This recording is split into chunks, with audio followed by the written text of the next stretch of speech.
CBS Radio Mystery Theater presents...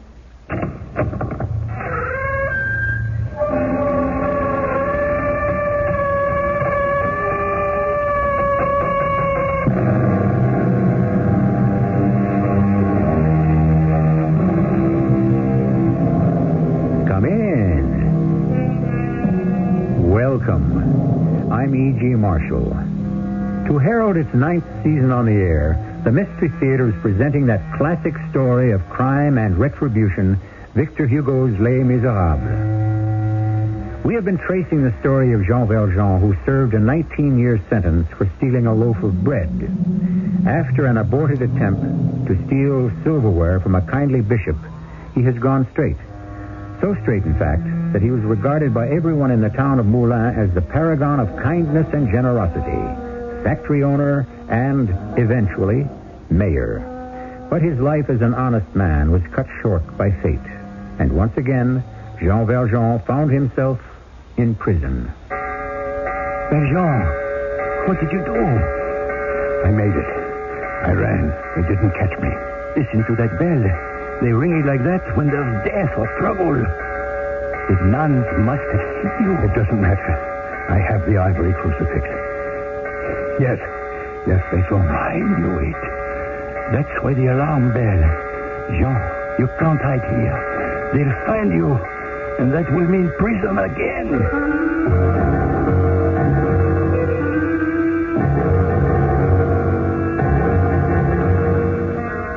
Our drama, No Escape, Part 3 of Victor Hugo's Les Miserables, has been especially adapted for the Mystery Theater by Gerald Keane and stars Alexander Scourby as Jean Valjean and Bernard Grant as Javert. I shall return shortly with Act 1.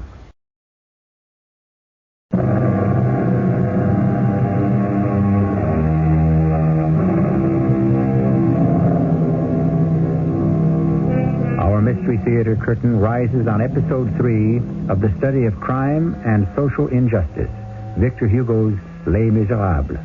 Our stage is set to reveal the tale of an ex-convict, Jean Valjean, who tries to live according to the law, but is relentlessly pursued by one man who had dogged his trail for 20 years. This man is a police inspector by the name of Javert.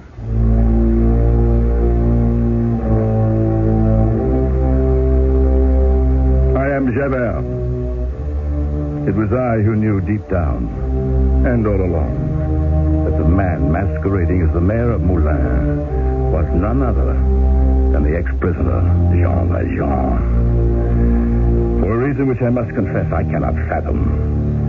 In order to protect an idiot who looked like him, this Valjean admitted in an open court he was the real ex-convict. I arrested him. Now, it is 12 years after his incarceration, and again he has escaped from prison and disappeared. If I do nothing else in life, I shall find him. Marcel. Who is it who calls my name? Who are you standing in the dark in my cottage? I've been waiting for you, Marcel.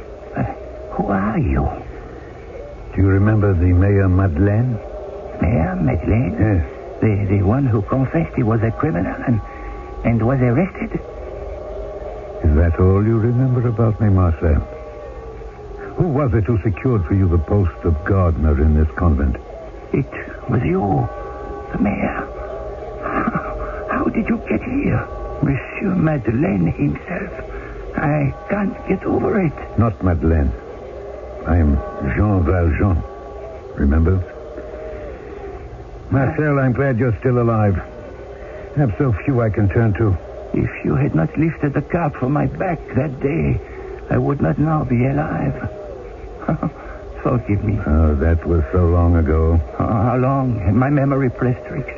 12 years. I thought they condemned you to life imprisonment. I escaped. But why are you here? This convent of Saint-Antoine is no place to hide. The Sisters of Mercy are not allowed to give sanctuary to an escaped convict. Marcel, I have not come here to hide. I have I've come to get the daughter of a woman who should not have died so young. At her bedside, I swore to her I would protect her daughter, that she would always be taken care of. Her daughter is here at Saint Antoine? I pray so. I hope so. When the child was 6 years old, I brought her here. The Mother Superior promised me she could stay. Now I have come for her. Will you help me, Marcel? Who is she? What is her name? Cosette. Cosette? Yes. Oh, yes, I know her. She never entered the order. She comes to the gardens often and helps me. She is 18 now. Don't tell me. Is it you she is always talking about? Are you the grandfather she speaks about? When she was little and her mother died, I led her to believe that. I told her when I brought her here that one day I would return and we would have a home. But, as you say, I am a hunted man. So I cannot openly ring the gate bell and inform the Mother Superior I wish to take Cosette. Now, look at the way I'm dressed. My clothes are rags covered by this cape and this wide-brimmed hat.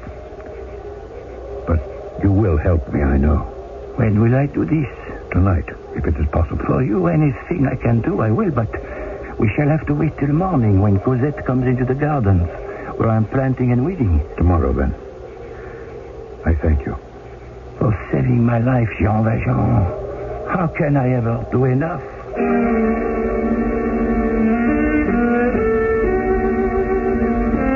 Mademoiselle Cosette. Good morning, Marcel.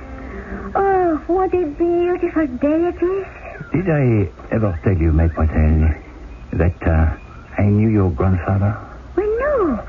You never said a word, did you? All these years, and you never said a word. I did not expect to see him ever again. You are joking about seeing my grandfather. Oh, no, it is not a joke. I have seen him.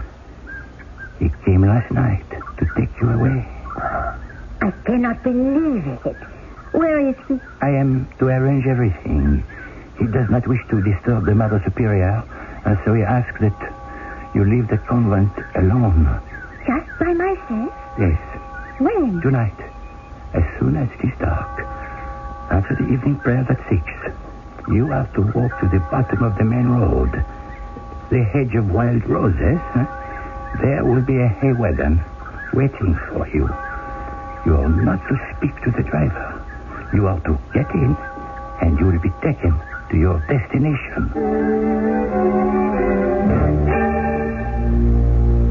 I, Javert, Chief of Inspectors, did not know that Jean Valjean had escaped from prison, or that he had returned to Paris. In fact, he occupied very little place in my mind, until one day in December, I was called into the commissioner's office at the Paris prefecture. Javert, remember Jean Valjean, the condemned prisoner you had so much trouble with? I do indeed, Commissioner. The man is dead. Really? Look at this report. Escaped. Fell in the Seine undrowned. I thought you'd be interested. That's why I sent for you. Well. This is a piece of good news. And here's another piece of news. Interesting how these related events come in bunches. A report that last night a girl of 18 was kidnapped from the convent of Saint Antoine. A nun was kidnapped? No. A young girl who was boarding there. Had been there since she was a child of 6. I don't see any connection with the Valjean affair. The girl's name is Cosette. And the Sisters of Mercy reported that her deceased mother's name was Fantine. Fantine. An unusual name. Fantine. I thought it might ring a bell. Seems a stranger has been seen in the area the day before yesterday. A tall man with a cape and a wide-brimmed hat pulled over his head. This stranger, they think, walked in and made off with her. What do you think of that? I don't know what to think. Especially since it says here Jean is dead. I merely pass along the information. But I do remember a dozen years ago, after the Jean confession that he was posing as Monsieur Madeleine, the mayor, when you went to arrest him, wasn't he at the bedside of a dying woman called Fantine? You have a good memory. What is the name of that convent? Saint Antoine. The patron saint, by the way, of the hard-pressed.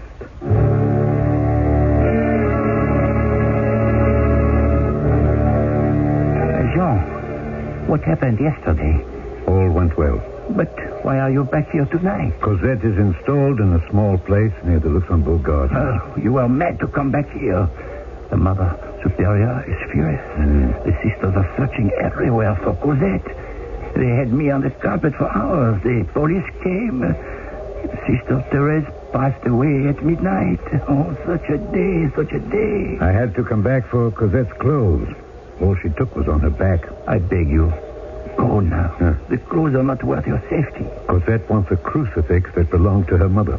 The ivory crucifix, yes, I know it. It is still in the room, over her bed. Can you get it for me? No, I can't ask that of you. You show me where her room was. Draw me a map. I'll find the ivory crucifix myself. Marcel, I want that map now.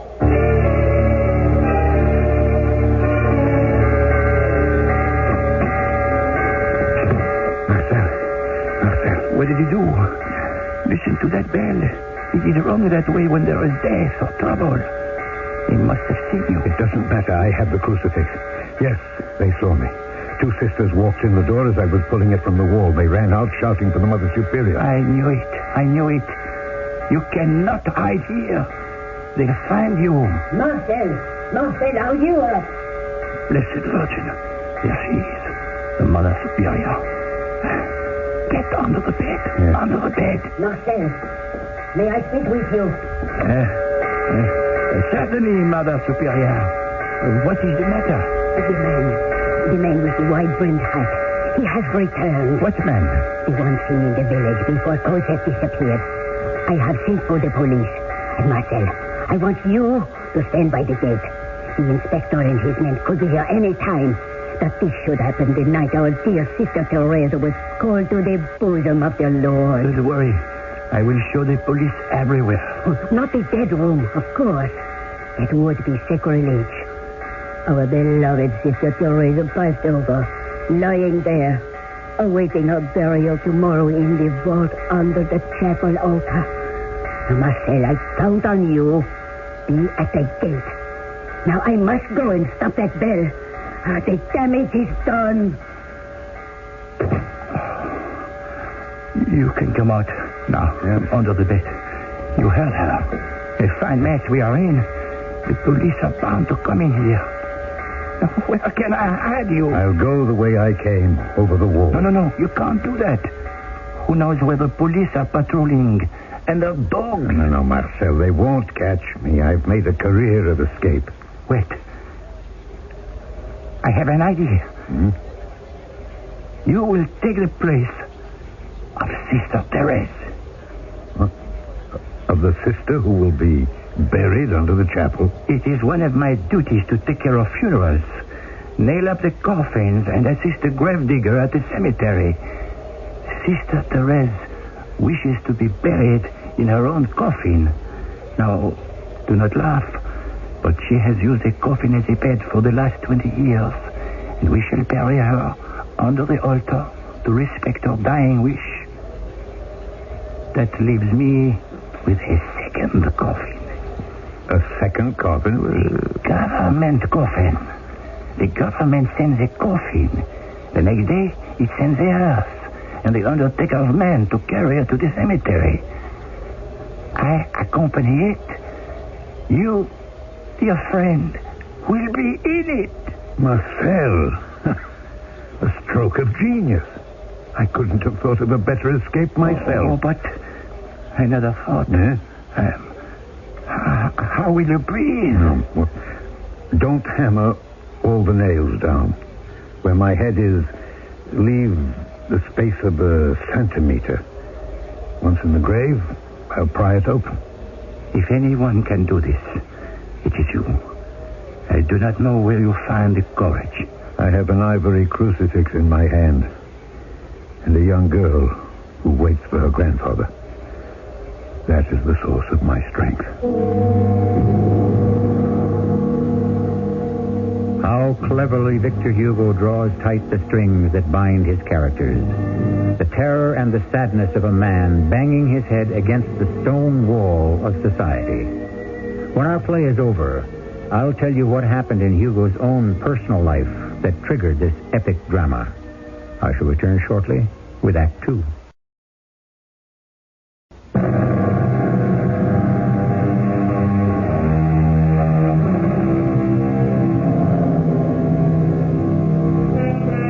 I am happy to report that via the coffin and the grave, Jean Valjean did make his escape to the Latin Quarter of Paris, where he rejoined his ward, Cosette. The months pass. It is spring, and as Victor Hugo designs the fate of his characters, he introduces us to Marius, a young man who lives on the floor below in the same house. Are you Marius? I am, monsieur, and you? Courfeyrac, your landlord. We haven't met. I generally deal with the concierge. You've come for the rent. Monsieur Marius, you are a month in arrears. I cannot run an apartment house like that.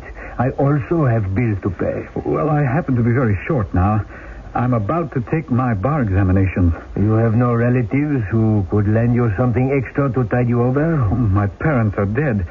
I had a small inheritance. It's almost all gone. I'm afraid I'm quite alone in the world. Perhaps a friend who would extend a loan. Yes, one. A student lawyer like myself. He lives with his mother, but I would never borrow a sou from Paul. Then what are we going to do?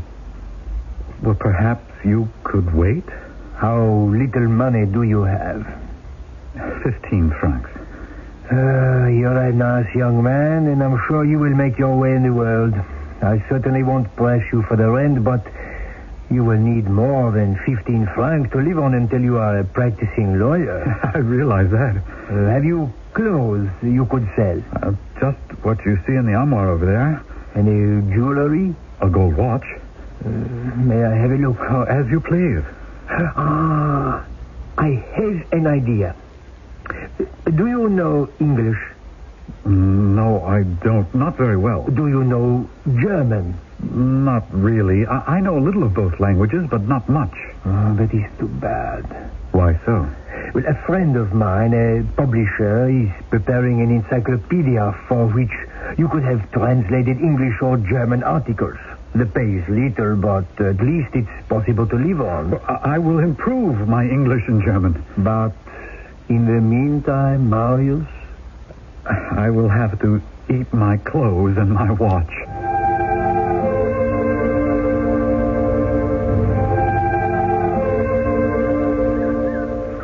Marius, whatever is the matter with you?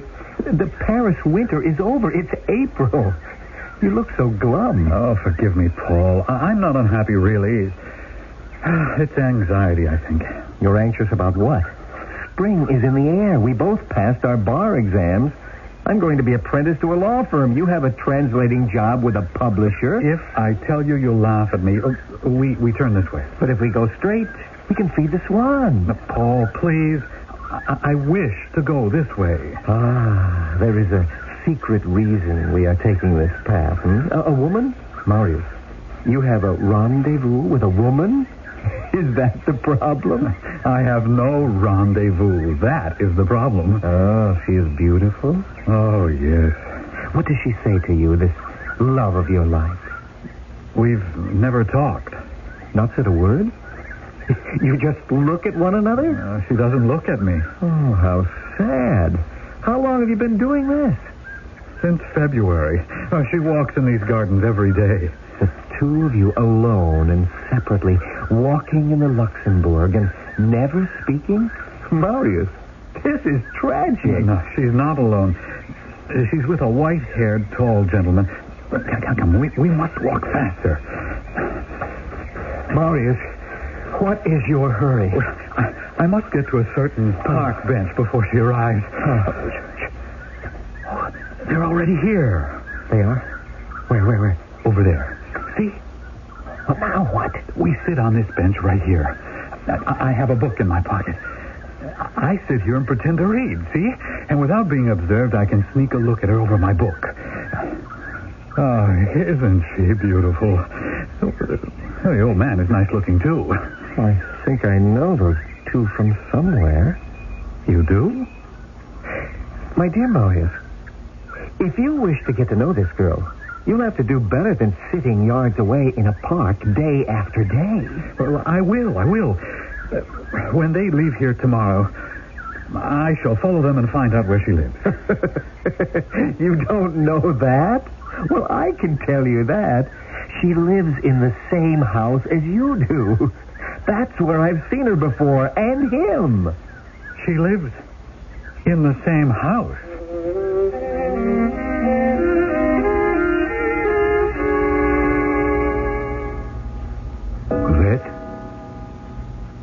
Cosette, is that you wandering about the apartment this time of night? Oh, I am sorry, Grandfather. I did not mean to wake you. But I could not sleep. But I am glad you are awake. The strangest things have been happening. Something always seems to wake me at midnight. It started about, 2 weeks ago. I did not want to say anything. I did not want to alarm you.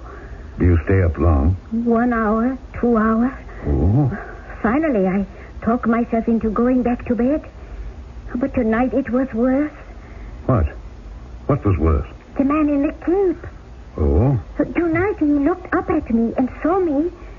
I know he saw me standing at the window. Now, what kind of cape? What man? I wear a cape. The cape of a gendarme of high rank. He has been standing across the street and watching this house. Sometimes he sits on the bench, but he never looks away.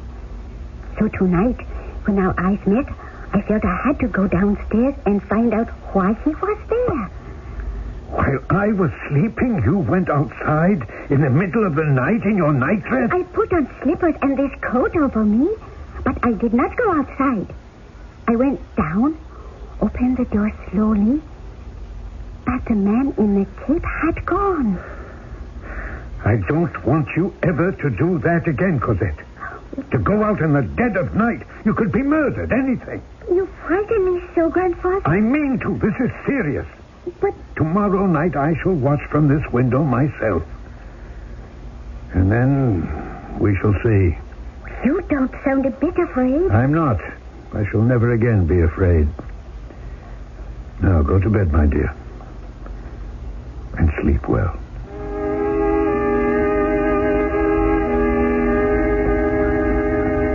Marius, I must have been out of my head to sit on that bench with you today, waiting for the girl. And the only one on the opposite bench was the man with the white hair. I can't understand it. It's never happened before. He came alone. There must be something wrong. Why you cannot get to know them in your own house is beyond me. It's my fault. You see, Paul, I'm ashamed of the few clothes I still haven't, and so I leave the house by the back stairs. It would never occurred to me that you look shabby. Paul, will you come up to my room for a few minutes? I promised my mother I'd be home in time for dinner, so I must leave you. Oh, Paul. Yes? I'll pick you up tomorrow. Tomorrow. Monsieur, I beg your pardon. May I have a word with you before you step inside your house? Certainly. I always enjoy a word with a man in a cape when it represents the law. I am Javert, Inspector of Police. You are Marius, are you not? Yes, how did you know? It is my business. Do you know a man with white hair who lives in your house with a girl of 18, blue-eyed, slim, long blonde hair? Why do you ask me? At least a dozen people live here. Come now, Marius. One of my men who has been keeping watch here tells me that almost every day you go to the Luxembourg Gardens and have been sitting on a bench quite near the man and the girl. I go to the gardens to read. As for the inference, your operative is mistaken. I don't know the people you speak of. I have never met them. I have never talked with them. May I ask, what is the reason you wish such information? You may ask, but I cannot answer you.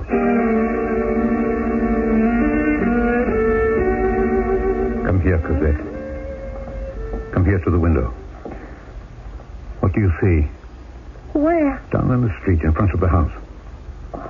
That's the young man, isn't it? Yes. The one we've talked about who watches us in the Luxembourg Gardens? Do you know whom he's talking to? The man in the cape. Who is he? His name is Javert. He has been plaguing me since before you were born, my child. He is the inspector of police. Now, will you believe me when I tell you the young man who has been watching us almost every day in the past month is not only smitten with you, there's more to it. It's me that he is watching. I don't know how long we have before the police intend to storm this house and take me with them. But I can tell you this, Cosette. We are not waiting up here to find out.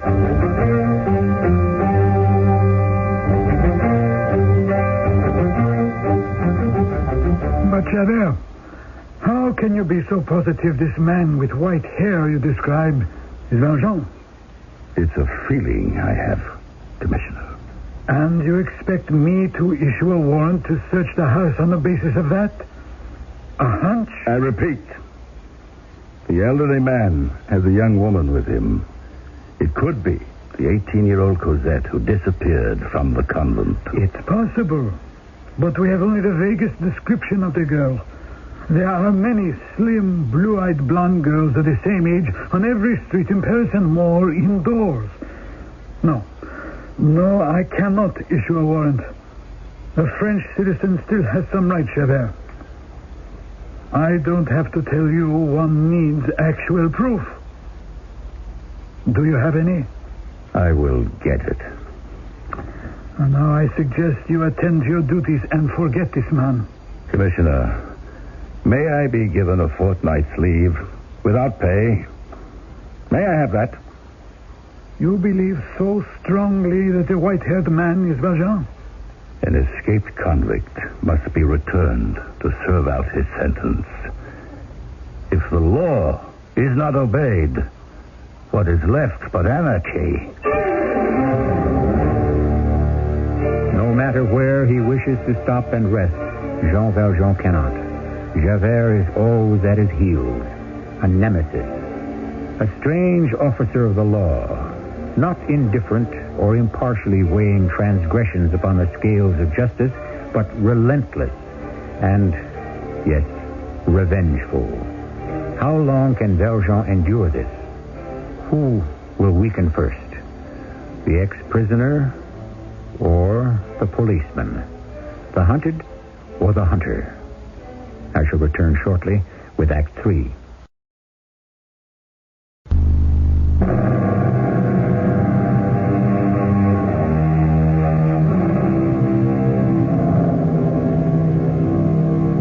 This unyielding pursuit through the years has made Jean Valjean more wary and Javert more impatient. Is it justice that Javert seeks, or vengeance? One has the feeling that as long as Valjean lives, so does Javert. If Jean Valjean were no more, Javert would die, having no reason to live. Javert speaks.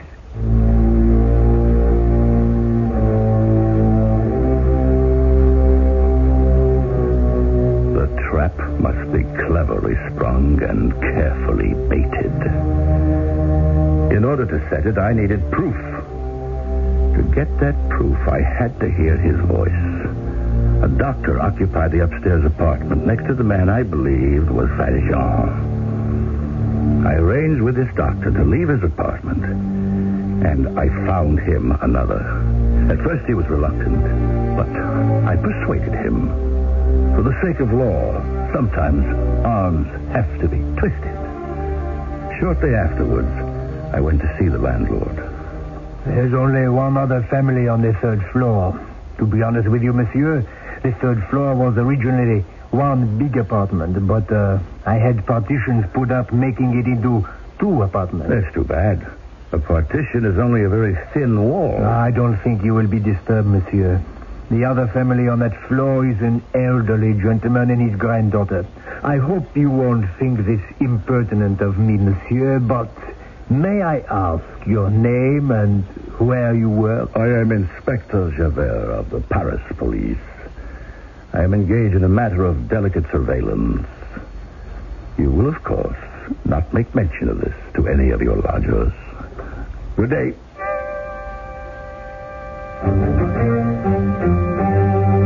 Shut the door, Cosette. Wasn't that a nice walk we had today, Grandfather? I love watching the boats on the Seine. Lock it. Oh, do you mean that? Lock the door, yes, please. Cosette, sit down. I want to speak to you. Before I have made us afternoon coffee? Cosette. Cosette, I am not really your grandfather. What? When your mother was alive, you were very little. You and she lived in a town not far from Paris, Moulin. Do you remember that? Yes. I think I do. Your mother had a beautiful name. I'm sure you remember that. Fantine. Yes. I promised her I would take care of you always. Cosette, my real name is Jean Valjean. Once when I was very young, almost your age, I stole a loaf of bread because my sister and her 7 little ones were starving. Oh. I was sent to the worst prison in France, Toulon. My dear child, I paid for that crime with 19 years of my life. When I got out, I was bitter against the world. I wasn't out of prison long before I stole some silver from a bishop. But he was a very good man. And he told the police he had given me the silver. It was the first kind thing anyone had done for me in 20 years. He brought me to the safety of the Lord and made me promise to lead a good life. And I did, Cosette. It's been said that I put the town of Moulin on the map of France.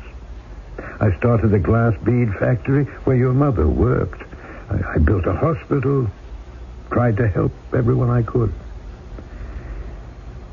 But I was sent back to prison. For what? There is on this earth one man, a police officer whose name is Javert. He was an assistant jailer in Toulon, where I was first imprisoned. He has never let me be. He always suspected that I, who was now known as Monsieur Madeleine, the respected mayor of Moulin, was in truth Jean Valjean. One day, a poor, demented creature who looked very much like me was arrested. Because everyone swore he was me, he would have been sent to prison for his whole life. I could not let him suffer in my place. I had no choice but to give myself up. Why do you tell me all this now? Because I am certain once again they have found me out.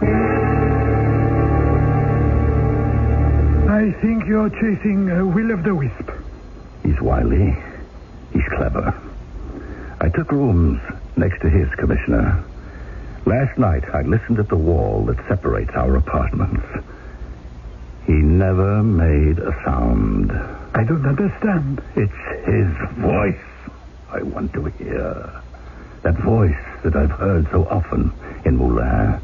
Then I will know he is Valjean. Ah, yes. He never made a sound, I tell you. Is that normal? Not one word all evening. Now, I could hear them eating a dinner she had prepared, washing up the dishes. But the entire time, not one word was spoken. It seems this man divines he is being observed. Tonight, I will smoke him out. If he tries to escape, I want him to run into the arms of our men. May I have 3? All right.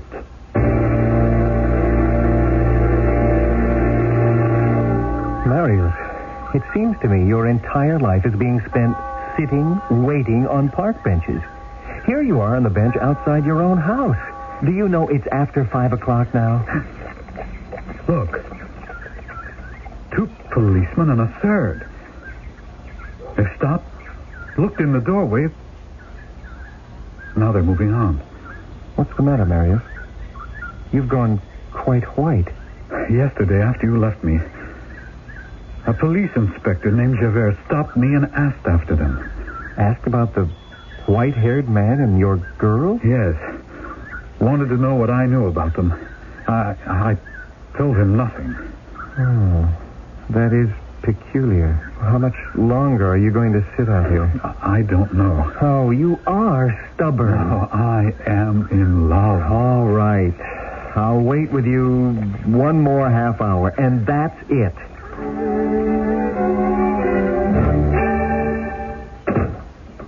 I told you, Marius, it was too late for them to go walking in the park. I wasted half a day. I feel like a fool. The only reason I'm going up to your place is I expect the reward of a glass of wine. Oh, you may have 2 glasses, Paul. Marius, you're behaving like an idiot over that girl. Shh, not so loud. They're right above us, and they'll hear us. There are important things happening these days in France. Only you're too lovesick to know what's going on. France is on the brink of another revolution, and we need all the bright, intelligent men like you on our side. I'm not interested in politics. Now, please be quiet. Their apartment is right up there at the head of the stairs, the 3rd floor. Is that you, Marius? Yes, it is, Monsieur Courfeyrac. Who is that? The landlord. He's up there on the landing above us. I left the mop and a pail down where you are. Will you bring it up to me, please? You take them up, Paul. I'll carry the pail.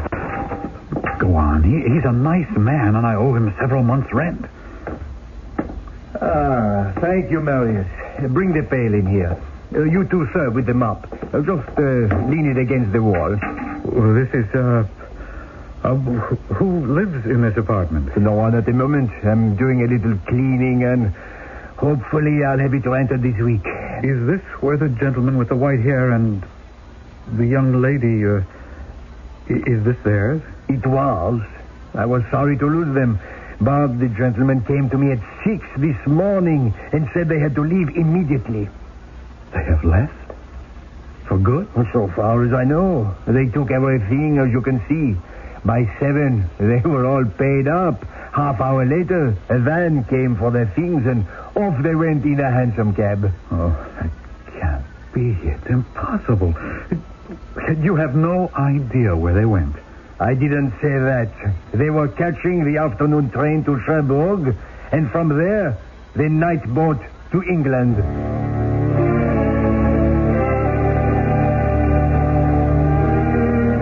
Javert, your Valjean and your so-called kidnapped young lady are now out of our jurisdiction.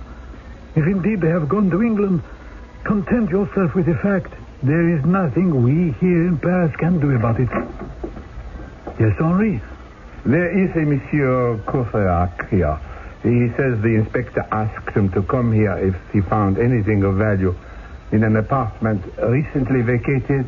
Commissioner, this may be a lead. May we ask him in? Henri, bring the man to my office. Courfeyrac is the landlord of that house. It was he who informed me those 2 had left for England. I sincerely hope we can dispose of this matter quickly. Word from Desbois, the Rue Saint-Croix, and 20 different spots in Paris is that there are groups gathering, a riot brewing.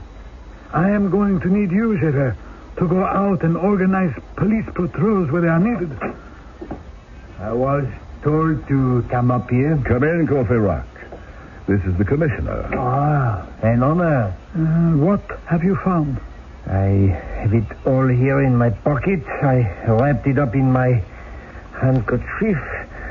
Scraps of paper under the mattress. I didn't find them until I turned the mattress over to make the bed with fresh linen, which I always do for new tenants. Here it is. You see? Scraps of paper it is. Torn up into small pieces. You did the right thing, Courfeyrac. I think this piece belongs in that corner. Ah, it's a yellow passport. By heaven, a yellow passport. Valjean must have torn it up and placed it under his mattress, planning to get rid of it. Javert, my apologies. Look, V-A-L-J-E-A. Well, the rest of it is here somewhere. Javert, my apologies. You were right. I'll be the first to acknowledge it. Unfortunately, if he has skipped to England, there is little we can do about apprehending him. I shall get him. If it's the last thing I ever do. One must not threaten the fates that way. What good would it do you if it were the last act of your life? Now let's bend our efforts towards suppressing this riot before it turns into a full-scale revolution.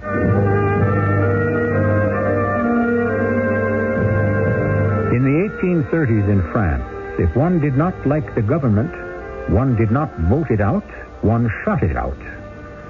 Writes Victor Hugo, about 6 in the evening, the streets were a battlefield. The rioters at one end, the troops at the other. Jean Valjean had gone out to have a look and was caught between two fires for nearly half an hour. End quote. All, by the way, reminding you that Victor Hugo himself experienced what he wrote about. I shall return shortly.